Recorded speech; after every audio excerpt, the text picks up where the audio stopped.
For today's video, I went crap hunting on Amazon, which is easily one of my favorite things to do, because there never seems to be a shortage of random components from manufacturers you've never heard of before. Now recently, there was a brand called Goldenfield, which has been showing up more and more regularly in my searches. They make things like power supplies, cases, and CPU coolers. And there's a bit of a theme amongst all of their components in that they look pretty unique, I think is probably the nicest way to put it. So I decided to buy a bunch of components and do a build with Goldenfield parts just to see how it went. And this is one of those videos that went sideways way faster than I was expecting. But before that, we have a sponsor for today's video.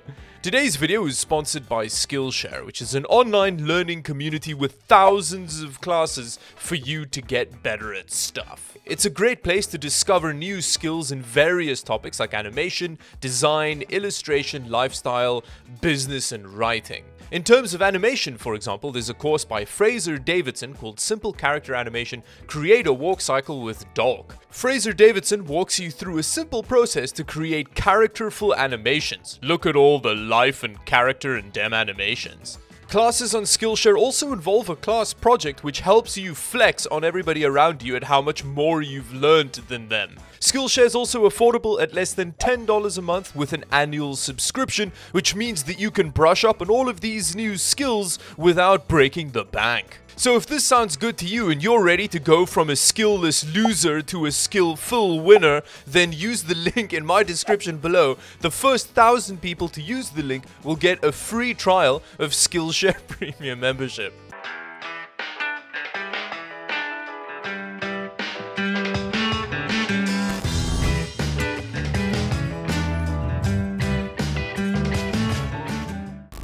Now before we have a look at all of the parts, I just wanted to show you. So this is the box that the cooler and the power supply came delivered in.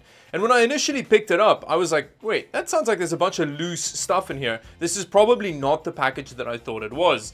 Until I cut it open and on the inside saw that. What the hell? Like, this is the CPU cooler's box and it's just lying loose in here in like 2 pieces. It seems like all of the accessories and stuff are still in there, and the power supply in here also is still wrapped and stuff, so this is definitely okay. But the cooler... Yo, Amazon throws you some curveballs sometimes. On closer inspection, it's clear that it is actually broken. You can see that these plastic little nubs have sheared off. And it's the same thing on this side, so it's not just going to be able to clip back on, it's actually been broken off. So yeah, good job Amazon, well done. But it's okay, I'm sure we can glue it back together just for the sake of the video, and then we can deal with it after that. I think the thing that I find weirdest about it is the fact that there isn't any protective material in the box. It kind of looks like they just threw the loose box in here and then like chucked the cooler down on it. That's really what it looks like to me. And that makes me really interested to see the condition of this case, because look at all of these like pot marks in the box around here. In terms of the power supply, it seems fairly respectable. I mean, it's 80 plus gold rated with a 5-year warranty, so I think it should be okay, but I'm interested to see what this Goldenfield power supply looks like. Now the rest of the components I have actually used on the channel before. Here's the Team Force kit of RAM. Then we've got the Tyrosus SSD, which has for long been the cheapest SSD you can buy on Amazon. And then we've got a Ryzen 3 3200G, which I'm going to use alongside this wonderful B450DS3H motherboard. And then the graphics card is an MSI Armor RX 570. But with that, let's get into the case and see if it's been Hulk smashed up the butt in the same way that the cooler has been. I'm not entirely sure what that symbol means, but it kind of looks like it's telling me to curb stomp this case. Okay, this also looks suspiciously like it's been repackaged considering the tape that they're using here. I don't know, Goldenfield, you really need to have a look at your packing department, because there's clearly something dodgy going on there. Okay, so that's a great start. There's already obvious damage just through the back of the case. That is a pretty hideous yellow color as well, but let's get it out of the box and have a closer look. So as you can see here, we have the very kawaii character on the side. It does use surprisingly high quality packing foam though. Now considering its size, it is shockingly light. I mean, this is the most This is the most obvious piece of Fisher-Price garbage I think I've ever bought in my life. It looks so terrible. Now on the top, we have this bit of rubber, which it actually looks like it's meant to protect the front I/O, which I guess is a nice idea, but why does it look like it's made out of used melted down condoms? I mean, just look at the state of it. I don't know how easy it is for you to pick it up on camera, but there's also like 5 different shades of yellow going on the case here. As far as airflow goes, this is pretty much our lot when it comes to front airflow. There's another similar vent on the side, which looks like it just runs into the back of the motherboard tray, so I don't know how much that's actually going to help. And then on the back, bravely, it doesn't come with a rear exhaust fan, so I don't think it actually... Yeah, it doesn't come with a single fan. And then there's this back bit of the case, which looks like it's recently been involved in a medium-sized car accident. Oh, there we go. And then we have a nice sturdy feeling side panel. But most importantly, we have this very kawaii sticker for the side. In fact, it actually comes with 3 of them. So 2 of the big ones, and then 1 small sticker for the front, which we'll definitely be getting on the case a bit later. The interior layout actually seems half decent, although there is very little gap between the rear side panel and the back of the motherboard tray, so there's not going to be a lot of space to be routing cables around in this system. It also hilariously has front radiator support, which actually doesn't lead to any airflow. Remember, the only airflow on this case is on the side panel here, so I don't know what that radiator is going to be doing in the front. Oh, never mind, the airflow's down here. Actually, on the note of the bottom of the case, there is this RGB strip which runs along the base, which will look well sick. In here we have an SSD mount with the SSD actually printed the wrong way around, because I'm hoping they meant for the SSD to go back here. But the problem is that this mount sits flush with the back panel, so like you're not going to be able to fit an SSD there. Next up we have the power supply, which is by the same company that makes that case and the cooler that came in a couple pieces in a box. So they're 2 for 3 for complete garbage. So let's see how this bad boy holds up. Now the power supply does seem half decent if these ratings are correct. I mean, it's an 80 plus gold rated 5-year warranty power supply, and you've got 54 amps on the 12 volt rail, which is pretty good for a 650 watt power supply. It's also fully modular, so I'm interested to see what this is going to look like. So here are the cables that it comes with, which seem okay, although they do have an unbelievably strong chemical smell coming off them. Ew, the plastic around this power supply is really sticky and gross. I feel like every time I unbox one of these products, I lose about a year of life expectancy to them. The power supply is definitely much less oily than the packaging around it. I mean, I don't really have any way to verify the manufacturer claims for these power supplies, but yeah, I don't know how much I trust it considering the quality of the other components we've looked at today. It does have yellow branding on it, which means it will match at least one of the many shades of yellow on the case. Now the first thing that I'm going to do is glue the fan bit of the cooler back onto the heatsink bit of this tiny cooler.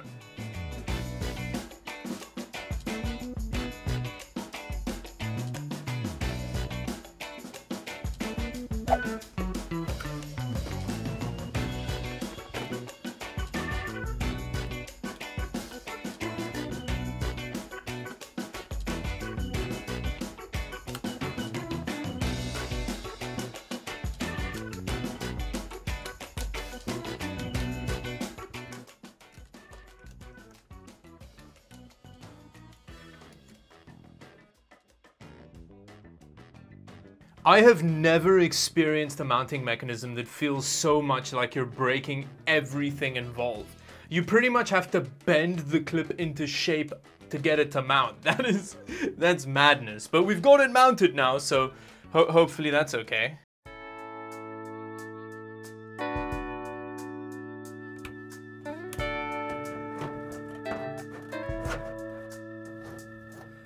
Oh no. So we've run into a reasonably big problem here, and it's the fact that the power supply doesn't fit. Despite the fact that this does support ATX power supplies, yeah, you can see there that the connectors don't clear. I did have a look to see if I could just unscrew the drive cage, The problem is it's actually been riveted into place. So this little EVGA one fits in there. Now I did try and actually research what size power supplies work in here, but there's no information on the internet. So yeah, that's why stuff like this happens. I really want to use that power supply, but I'm gonna have to potentially irreparably damage the case to get that hard drive cage out to make it fit. I'm not sure what I'm gonna do here.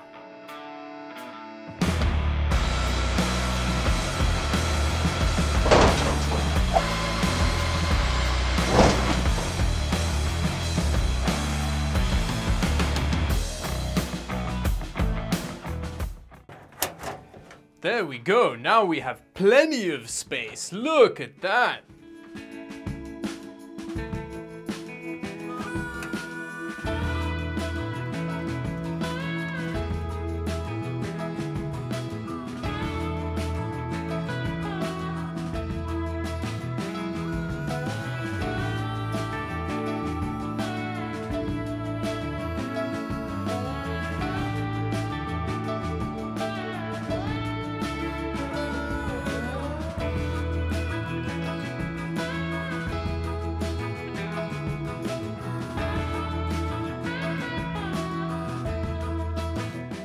Now it's time for the most important part, the kawaii stickers. So, oh, tore! Oh no! Oh, oh no! Oh no! I'm so devastated. Oh yeah. It is really cute, I'm not gonna deny. Okay, hopefully the one that goes on the front doesn't also tear. So this one's smaller, this is just the little koala's face. But the case is so dirty and ugly that like, it looks so terrible.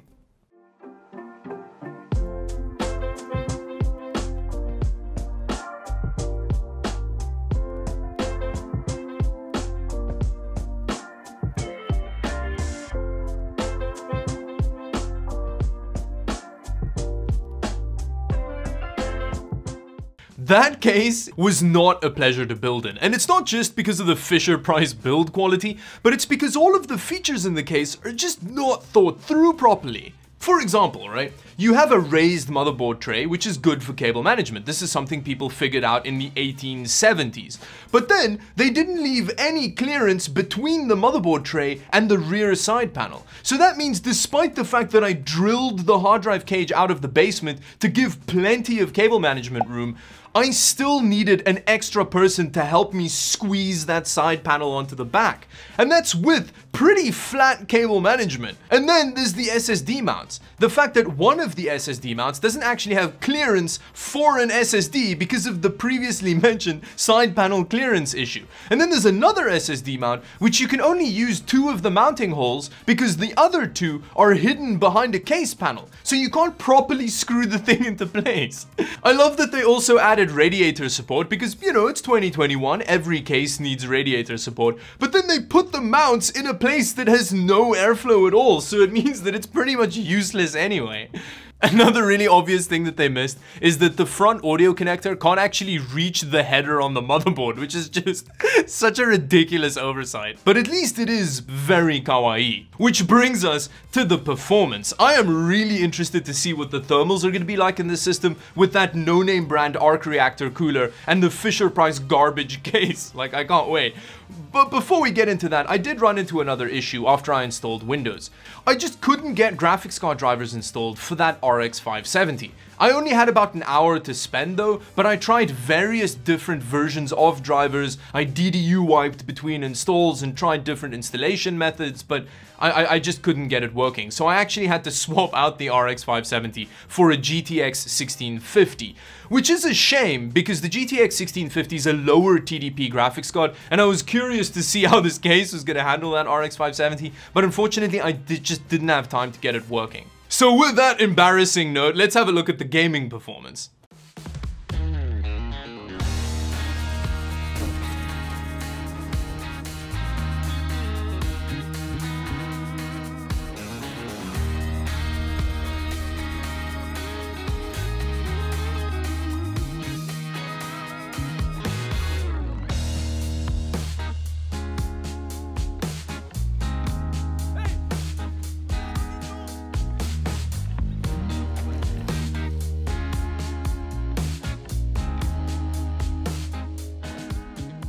Now the gaming performance is pretty good. I mean, that 3200G with the GTX 1650 combination performs pretty well. We definitely would have gotten better gaming performance if we got that RX 570 working though, so I'm pretty bummed about that.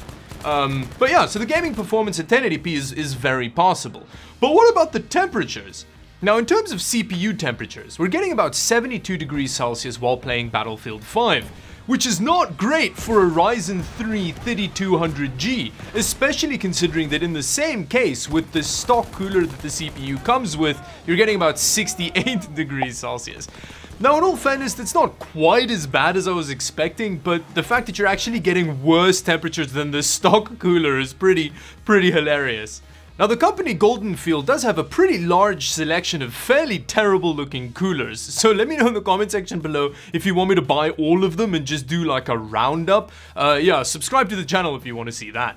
When it comes to the graphics card, it was sitting at about 83 degrees Celsius, which is actually kind of in line with what I normally get with that GPU, which is not a great thing. That graphics card has a real poo-poo cooler on it. Which brings us handily to the conclusion. Not only is it clear that whoever designed this case never actually built a PC in it, because then they would have known how much it sucked, but it also just looks like a smallpox boil with a couple of koala stickers stuck on it. And that, combined with the fact that the cooler just came in a couple pieces loose in a box, means, yeah, I probably don't recommend these components. Yeah, so with that, thank you very much for watching. If you liked the video, please do like and subscribe to the channel for more videos like this one, and until the next video, bye-bye.